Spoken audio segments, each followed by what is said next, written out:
하나님 아버지 감사합니다. 오늘도 각자의 자리에서 예배드리게 해주심 감사드립니다. 오늘은 2020년 마지막 주일 예배입니다. 올해는 코로나 바이러스로 인해 많은 것들이 멈추고 달라진 한 해였습니다. 이 시간 주님이 저희에게 허락하신 한 해를 돌아보며 주님 앞에 회개합니다. 상황을 핑계 삼아 주님께 소홀했던 것은 아닌지, 주님이 주신 1년을 그냥 흘러보낸 것은 아닌지 우리의 잘못된 모습들을 용서하여 주세요. 우리의 연약함에도 불구하고 여전히 우리를 사랑하시는 주님, 주님의 성실하심으로 우리를 위해 항상 일하시고 계신 것을 압니다. 위험한 상황 가운데 우리를 지키시고 하루하루 살아가게 하시고 순간순간 기쁨이 있게 하시고 사랑할 수 있게 하심 감사드립니다. 주님이 허락하신 시간들과 은혜들을 기억하게 하여 주시고 언제나 주님이 나와 함께 하심을 믿으며 살게 하여 주세요. 교회를 위해 기도합니다. 특별히 동네 중앙교회를 사랑하시어 복음을 전함이 끊이지 않게 해주심 감사드립니다. 교회를 이끄시는 정성우 위 목사님께 영육간의 강건함을 허락하여 주셔서 동네 중앙교회가 주님 보시기에 더욱 기쁘고 주님의 사랑을 전함에 부족함이 없도록 하여 주세요. 예배를 위해 기도합니다. 오늘 새로운 시작 앞에서 라는 제목으로 하나님 말씀을 듣습니다. 말씀 전하시는 전영 목사님 가운데 늘 함께하여 주셔서 전하시는 말씀 가운데 주님의 능력을 허락하여 주세요. 말씀을 통하여 주님이 우리에게 하시고자 하는 말씀을 깨닫고 한 주간 살아갈 새 힘 얻을 수 있도록 하여 주세요. 이 시간 주님께 예배드리기 위해 나아온 한 사람 기억하여 주시고 축복하여 주시길 바랍니다. 2020년 한 해도 감사했습니다.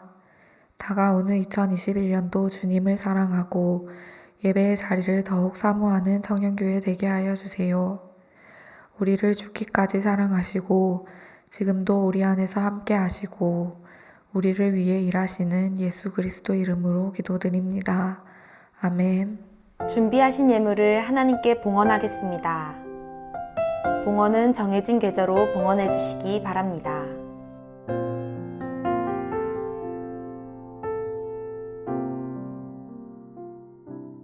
만복의 근원이 되시는 하나님 아버지, 감사의 고백을 담아 예물을 드립니다. 이 예물 위에 친히 함께하여 주시옵소서. 이 예물의 영광을 주께서 홀로 받아 주시옵고 이 예물이 쓰이는 곳곳마다 주님의 이름과 주님의 영광이 드러나게 하시며 새벽 이슬과 같은 주의 젊은이들 드리는 예물 위에 기도의 제목들이 있사오니 응답의 역사 또한 허락하여 주시옵소서. 감사드리며 예수님의 이름으로 기도드립니다. 아멘. 오늘 하나님께서 우리에게 주시는 말씀은 출애굽기 19장 1절에서 8절입니다. 이스라엘 자손이 애굽 땅을 떠난 지 3개월이 되던 날 그들이 시내 광야에 이르니라. 그들이 르비딤을 떠나 시내 광야에 이르러 그 광야에 장막을 치되 이스라엘이 거기 산 앞에 장막을 치니라. 모세가 하나님 앞에 올라가니 여호와께서 산에서 그를 불러 말씀하시되 너는 이같이 야곱의 집에 말하고 이스라엘 자손들에게 말하라. 내가 애굽 사람에게 어떻게 행하였음까? 내가 어떻게 독수리 날개로 너희를 업어 내게로 인도하였음을 너희가 보았느니라. 세계가 다 내게 속하였나니 너희가 내 말을 잘 듣고 내 언약을 지키면 너희는 모든 민족 중에서 내 소유가 되겠고 너희가 내게 대하여 제사장 나라가 되며 거룩한 백성이 되리라. 너는 이 말을 이스라엘 자손에게 전할지니라. 모세가 내려와서 백성의 장로들을 불러 여호와께서 자기에게 명령하신 그 모든 말씀을 그들 앞에 진술하니 백성이 일제히 응답하여 이르되 여호와께서 명령하신 대로 우리가 다 행하리이다. 모세가 백성의 말을 여호와께 전하매 아멘. 올해 마지막 주일 예배를 드리게 됩니다. 참 많은 일들이 있었습니다. 좋은 일들이 있었는가 하면 또 가슴 아픈 일들도 있었고 또 다시는 겪고 싶지 않은 그런 일들도 있었습니다. 이 마음이 정리된 일들도 있었지만 또 그렇지 않은 일들도 있습니다. 그러나 분명한 사실은 우리가 새로운 한 해를 준비해야 한다는 것입니다. 오늘 말씀이 바로 그런 말씀입니다. 우리가 어떤 일련의 시간들을 보내고 지금 이 자리에서 그리고 여러분 각자의 자리에서 예배를 드리는 것과 같이 이스라엘 백성이 애굽을 떠나고 3개월이 지난 후에 시내 광야에 이르게 됩니다. 그것이 오늘 1절 말씀입니다. 이스라엘 자손이 애굽 땅을 떠난 지 3개월이 되던 날 그들이 시내 광야에 이르니라. 이 출애굽한 지 3개월 동안 참 많은 일들이 있었습니다. 기적, 시련, 그리고 믿음의 시험 이런 것들을 거쳐서 이르게 된 곳이 바로 시내산이었습니다. 그런데 본문을 보면 말씀에 시내산을 언급하면서 우리에게는 조금은 낯선 지역 하나를 지목하고 있습니다. 그곳이 바로 르비딤이라는 지역입니다. 2절 말씀입니다. 그들이 르비딤을 떠나 시내 광야에 이르러 그 광야에 장막을 치되 이스라엘이 거기 산 앞에 장막을 치니라. 의아했습니다. 왜냐하면 사실 이 오늘 말씀 직전의 사건은 우리가 너무나도 잘 아는 아론 그리고 훌 그들의 도움과 기도로 전쟁에서 승리를 거둔 그 사건을 기록하고 있습니다. 그렇다 그러면 오늘 말씀을 시작하면서 시내산 이야기를 연결시키려면 이 전쟁에서 큰 승리를 거둔 후 이렇게 하든지 아니면 여호와 니시의 하나님을 만난 이후 이렇게 시작하는 것이 훨씬 더 자연스러울 텐데 말씀은 오히려 르비딤이라는 지역을 언급하고 있기 때문입니다. 그런데 이 르비딤이 가지는 의미를 보니까 이 르비딤 안에는 특별한 상징성이 있었습니다. 우리 왜 시련이 오면 자연스레 불평이 생기기 마련이죠. 하지만 분명한 사실은 불평이 우리의 문제를 해결해 주지는 않는다는 것입니다. 이 마실 물이 쓰다고 불평한 장소가 마라라는 지역입니다. 하지만 그런 시련 속에서도 분명 하나님의 계획하심이 있었고 더 큰 은혜가 준비되어 있었다는 것을 믿으라고 보여주신 곳이 바로 엘림이라는 지역입니다. 그리고 이스라엘 백성은 분명히 그 하나님의 은혜를 직접 체험했습니다. 그런데 이스라엘 백성은 참 대단한 민족 같습니다. 이 말의 쓴물, 엘림을 경험한 지 얼마 되지 않았는데 이 똑같은 상황, 이 똑같은 문제로 똑같은 불평을 하기 때문입니다. 그곳이 바로 르비딤이라는 지역입니다. 그러니까 이 르비딤이라는 지역, 이 르비딤은 좀처럼 변화되지 않는 그런 이스라엘 백성, 하나님을 계속해서 경험하고도 똑같은 문제에서 똑같이 넘어지는 우리를 상징하는 그런 지역이었던 것입니다. 시련 그리고 반복되는 불평, 그렇게 새로운 출발을 시작해야 하는 이스라엘 백성, 그런 이스라엘 백성을 보시면서 화를 넘어서 이제는 이스라엘을 벌하실 법도 한데 하나님께서는 오히려 이들에게 원칙과 기준을 줘야겠다고 생각하십니다. 그리고 그 기준을 제시한 곳이 바로 오늘 말씀이 등장하는 시내산입니다. 이렇게 보니 하나님께서 왜 시내산을 언급하시기 전에 르비딤이라는 지역에 주목하셨는지 이해가 되기도 합니다. 일희, 일비라고도 하죠. 하루에도 몇 번씩 변하는 마음 때문에 우리가 하나님과 점점 멀어지고 있을 때 이것을 알면서도 어떻게 해야 할지 갈피를 잘 못 잡고 있을 때에 하나님은 우리에게 그 연약함까지 아시고 새롭게 시작할 가나안 땅, 새롭게 시작할 한 해를 살아가야 할 우리를 위해서 흔들리지 않을 뿌리, 붙들어야 할 기준을 준비해 주시는 분이시라는 것입니다. 그렇다 그러면 하나님이 우리에게 제시하신 기준은 무엇일까요? 그것은 바로 방향을 점검하라는 것입니다.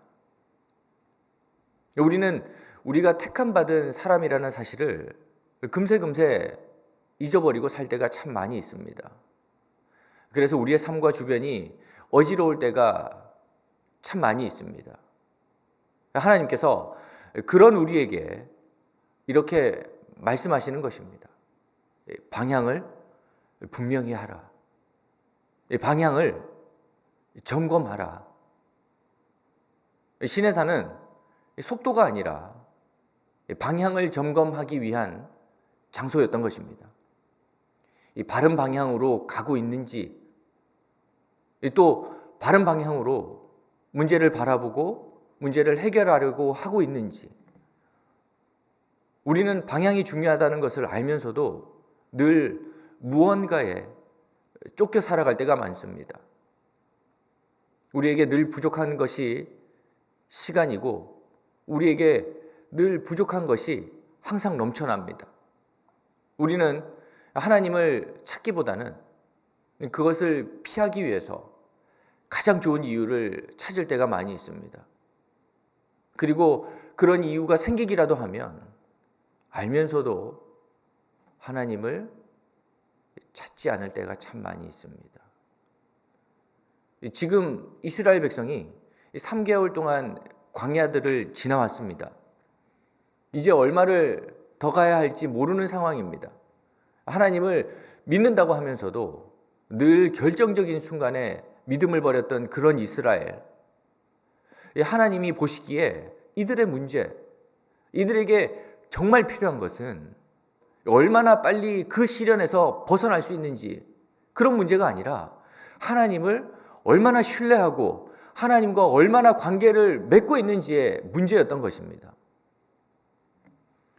이 한 해를 마무리하는 우리, 여러 일들을 겪으면서 여러 생각들이 듭니다. 모세도 아마 그랬던 것 같습니다. 홍해, 또 마라, 엘림, 느리바, 또 아말렉과의 전투,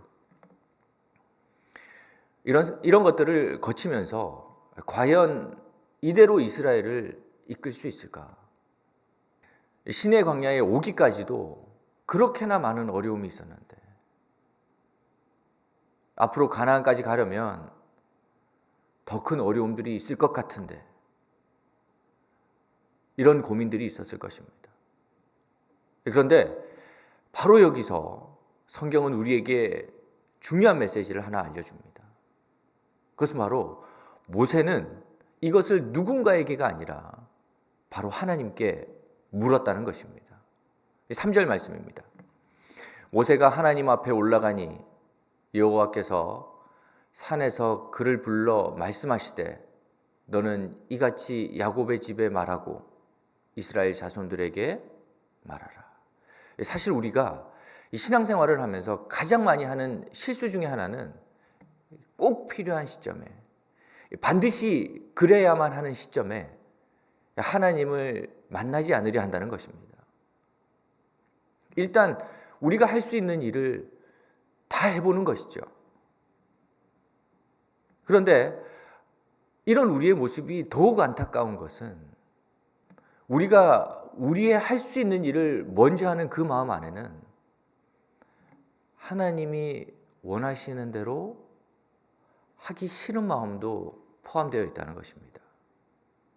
그런 점에서 오늘 말씀에서 모세가 하나님 앞에 올라가니 라는 말은 새로운 한 해를 준비하는 우리에게 아주 중요한 의미가 있습니다.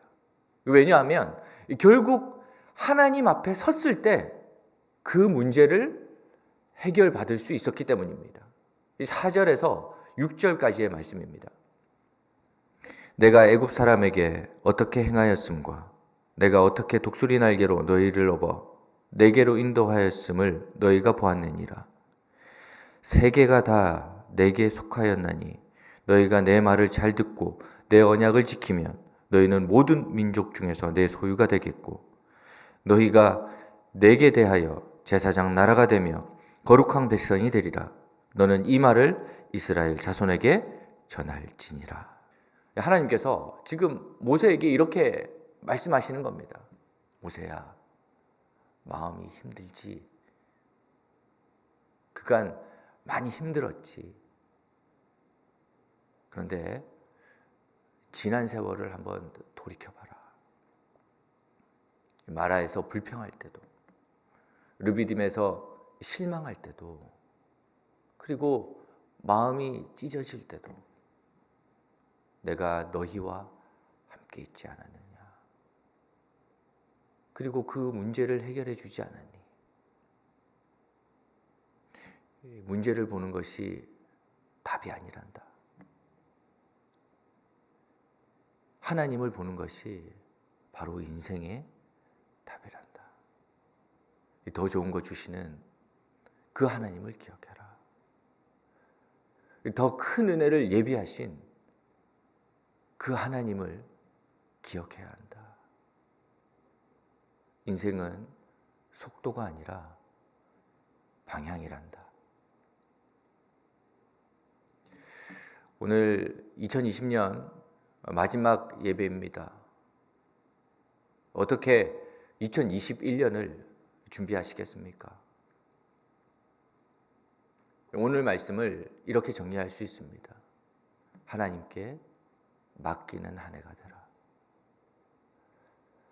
우리 조금 늦게 가더라도 하나님이 원하시는 방향으로 갑시다.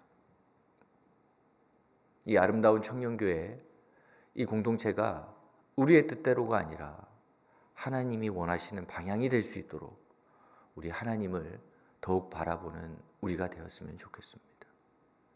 얼마나 빨리 성공하느냐보다 또 어떻게 성공하느냐가 훨씬 더 중요합니다. 그리고 그 답이 바로 주님께 있고 그 주님께서 여러분과 우리와 함께 하십니다. 오늘 2020년의 마지막 주일 한 해를 돌아보며 우리의 방향을 점검하고 주님과 더욱 교제하기를 결단하셔서 하나님이 예비하시는 그 은혜의 2021년을 맞이하시는 하나님의 백성 되시기를 간절히 바랍니다. 고맙고 감사하신 주님, 오늘도 말씀을 통하여서 우리가 어떻게 한 해를 마무리하고 새로운 한 해를 준비해야 하는지 가르쳐 주셨사오니 우리가 새로운 한 해를 준비하면서 주님을 바라보고 우리의 뜻과 우리의 생각을 내려놓고 주님과 교제하고 주님을 따르기를 결단하는 우리 모두가 되게 하여 주시옵소서. 감사드리며 예수님의 이름으로 기도드립니다. 아멘. 구주 예수 그리스도의 크신 은혜와 하나님 아버지의 무한하신 사랑하심과 성령 하나님의 놀라우신 역사하심과 교통하심이 주의 말씀을 가슴에 담는 하나님의 백성들 머리 위에 저들의 가정과 생업 위에 지금으로부터 영원토록 함께 없시기를 간절히 축원하옵나이다. 아멘.